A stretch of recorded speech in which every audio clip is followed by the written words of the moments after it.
Hello, ladies and gentlemen. Welcome to another edition of Extra Time TV. This is Andrew Sooklal, joined by James Baird. We're here on the Avenue, Aripita Avenue, where Smokey and Bunties have accommodated us for this wonderful month of football and just football in general. So, before we get started, be sure to head on down, come and check us out here. We'll be here every day. James and I will be having lots of footballing discussion. Certain footballing personalities tend to pop in. And, the conversation is great and it's a nice vibe, as we say in Trinidad and Tobago. So, we'll be giving away hampers, questions. And, James, before we get started, let's just mention that trip that we keep talking about. Well, we have that wonderful trip for two to Tobago, flights to Tobago for two, with our friends at Venture World Travel. So a great prize, one of many prizes we will have throughout the month. So obviously come on down, support us, and you have that chance, especially on the last day in the final on the 18th of December, to win that wonderful prize. Yes, I want it.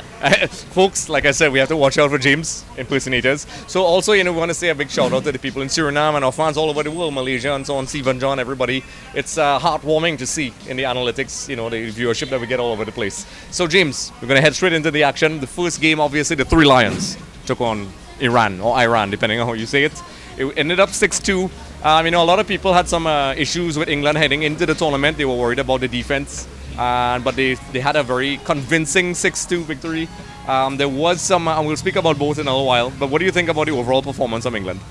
Well, I think the England fans will be delighted. 6-2 is a fantastic result. It signals their intentions very early on. Obviously, maybe a little disappointed at 2 goals, albeit one being a penalty. But I think anybody that gets 6 goals in any game is going to be happy. So Gareth Southgate will be now thinking about the next game, but it was a very much a polished performance. There was a few little frailties which I noticed, but all in all, they'll be happy. Yeah, so there's some key talking points I want to talk about. So for example, at the beginning of the game, Iran lost their goalkeeper, a pretty horrible injury to the face. James saw the game. I was en route to the location, but I tried to look at it in the car, which you shouldn't do, folks. Don't do that. So what do you think about that? Obviously we've worked on teams. Anybody who looks at football knows you don't want to lose your keeper that early in the game. It's such a big game against strong opposition. People of Trinidad and Tobago could understand that. In World Cup 2006, we lost Kelvin Jack just before the game started. Chaka Isab came on, but we saw how that turned out. Do you think that the change in the goalkeeper affected the overall performance of Iran, and maybe the result would have been different? Definitely, because Bernvald is a very experienced goalkeeper, fantastic distributor of the ball as well, and he's very experienced. So it would have had a bear on the team. Obviously, it would have dented their confidence a little bit. As I say, especially his distribution going forward, because he's able to feed Taremi up front, and it was a horrendous collision between him and his centre back. One that it took maybe 6-7 minutes for him to kind of come around, and then he tried, which obviously took a lot from him to continue on for a few minutes, and then he realised, no, I can't go anymore. So obviously we hope he gets better, because he'll be a big player for them. But I think Iran showed little glimpses that they're not necessarily down and out, as they say, but we'll have to see. But horrendous injury to him. The goalkeeper that came in, I wouldn't say he was at fault necessarily for any of the goals, but it's big shoes to fill. Yep. And listen, it's one of those things I guess coaches can't really do much about. That's why you have the squads and so on. Offensively, England look great. It pretty much is obvious how well they did Rashford and all those guys. But defensively is where I have questions. Where, to be fair to Iran, they did create chances. They scored 2 goals. There was a couple where they hit the bar and things like that. Now, this is like I said, this is a concern a lot of people have had with England. The centre backs are far from watertight. So, do you think, while this is a great result for England, this will be their undoing further in the tournament? Well, it's a difficult one, because Maguire's not played a lot of football recently. He just came back into the United squad. Luke Shaw's not played much. He's been in and out of the team for Man United. Trippier's been playing, Stones has been playing, but so it's the cohesion at that back line. It'll take games for them to build on. But to me, like I mentioned previously, there seems to be always a mistake in an England defence. Whether it's a goalkeeper mistake, whether it's one of their centre backs, and we saw it with the penalty, because obviously the Iranian centre forward, I think it was Taremi, he got in between the 2 defenders. One of the defenders pulled him down as Pickford was coming out. Obviously, the penalty was given. Now, you could say it is still a mistake. Yes, as a centre back, you want to be big and strong, but again, it gave Iran that opportunity, and that's something that obviously Gareth Southgate will have to be careful of. But I think as the tournament goes on, defenders and goalkeepers need to build that confidence. So it'll take a game at a time. But as I say, it's something they do have to be very cautious of. Yes, and just to end things off with England before we move on to the next game, in the previous World Cup and in the Euros, Gareth Southgate has been able, Gareth, has been able to use different types of formations. So for example, it's not very popular amongst the England fans, but he tends to use, three at the back sometimes. It's not pretty, especially in the last World Cup, they scored a lot, I think almost all their goals from set pieces. This time around, they had a pretty good opening game.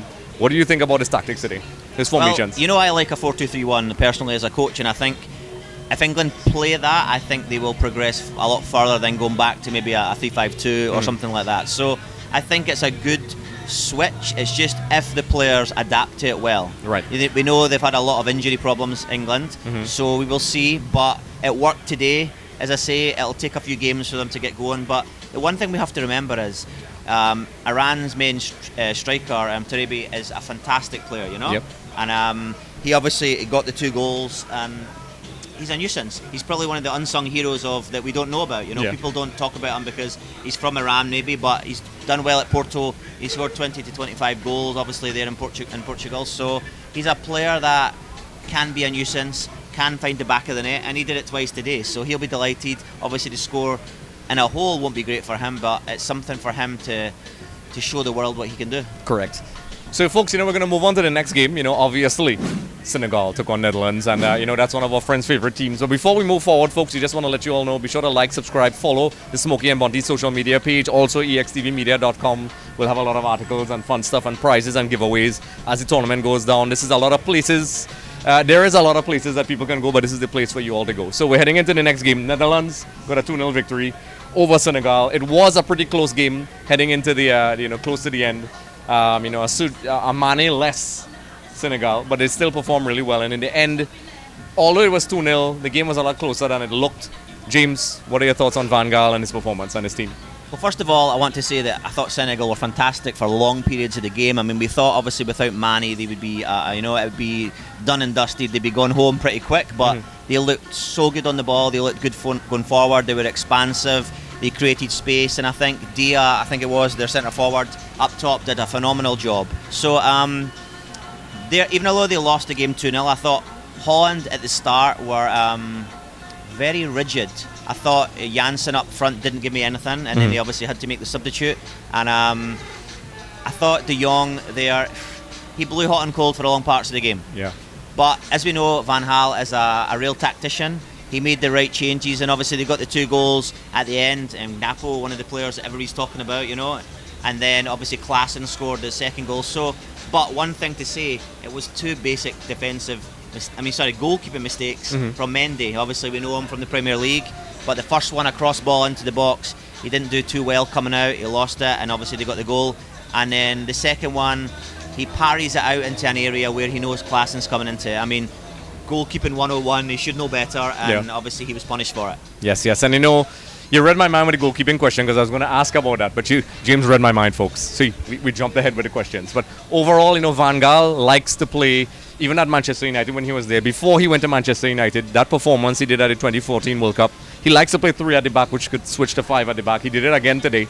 And while it may not be the prettiest football, I think the reason they maybe brought him back in is to get the Netherlands back to where they supposedly belong. Because they did, after 2014, they sort of kind of tapered off a little bit. Van Gaal builds his teams to really go far in tournaments. Do you think, based on today's performance, that this particular team, obviously it's different, there's a lot of older guys in there as well, can Netherlands go far in this tournament? In fact, before you answer that question, pump your brakes. Can Netherlands top the group, and let me know how far you think they'll get in the tournament? I think it's a building process, and I think they will go from strength to strength now, because this is a very, very big victory. Don't take anything away from Senegal. They lost 2-0, but they're a very good opposition. So I think that group, obviously, it'll be tight, but I think Holland will have enough to scrape it, to be honest. Right. I think the changes Van Gaal made, I think in the next game, obviously, I think Memphis Depay will play from the start. He made a huge difference coming in. There's players that I would like to see him play too, like I mentioned before. Xavi Simons is a young player. I'm really excited to see him play. And also, the goalkeeping change he made, I was a little, I don't want to say perturbed, but I thought Pasveer would have played. Yeah.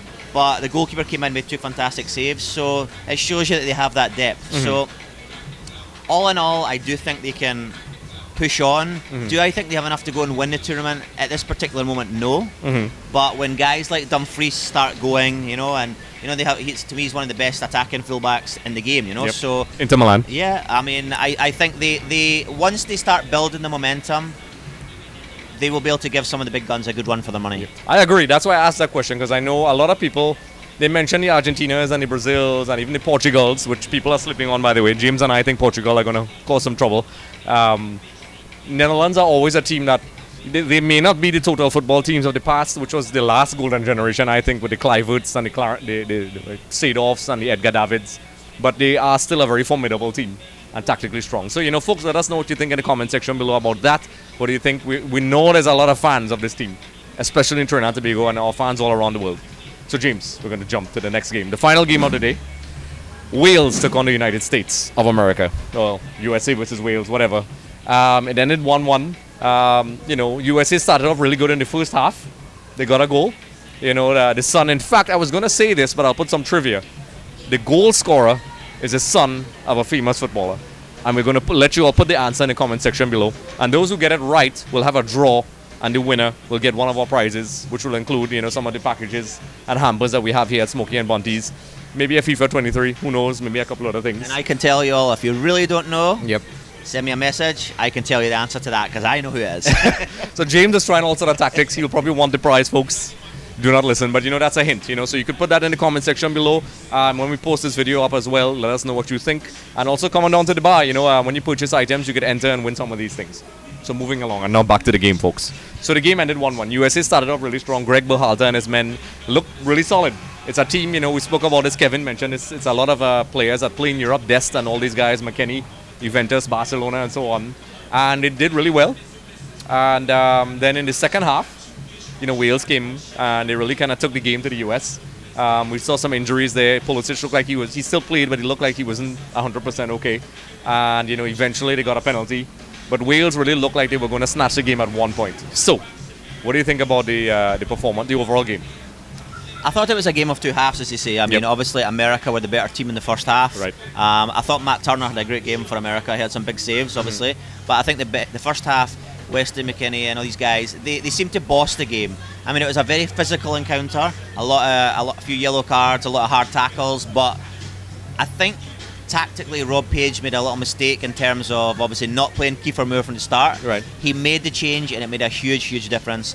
They got the goal from the penalty, but I think they looked a lot more dangerous going forward because they didn't have the focal point. They didn't have that player who was leading the line, who could get in between, he could hold up the ball. Bale was doing a lot of work. I mean, there was periods of the game I thought Bale could have done more in. Yeah. I thought Ramsey had some nice little touches there, but so all in all, it wasn't a bad result for both teams. I think Wales worried me defensively a little bit. I think they looked a little shaky, but they live to see another day, as they say. Yes, and it's interesting you phrase it that way, because I think the US will see it as 2 points lost, while Wales will see it as 2 points gained, because really and truly they were second best in the first half, and they kind of wobbled and they found their footing. And to be honest, the US has something to prove in these tournaments. They're a very proud nation, especially after what happened in 2018. They want to come back and be really strong. People from this country will know this. Another quiz. I'm going to throw some questions in there. There was a country, which I think everybody will be able to answer this question, maybe not. Who was the country that sealed USA's fate by not being able to make it in the 2018 World Cup? Again, I know the answer to this one. And if you're in this country and you don't know the answer to this one, you should be in trouble. You will be in trouble. You will be exiled. You will be exiled. So like I said, comment in the comment section below on social media and so on, wherever we post a video. It helps your chances. And it helps your chances even more if you come here and you kind of butter up to James a little bit, and maybe he might give you some other tips as well. So come on down, have some drinks, watch the game.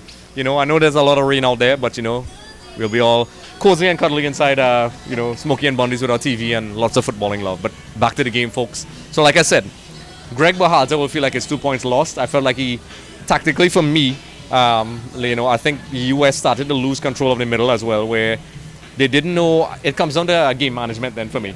I felt as if they got the pace of the game wrong in the second half, where they weren't able to hold on the ball as much. And then Wales were able to kind of change things up a little bit, and eventually it showed.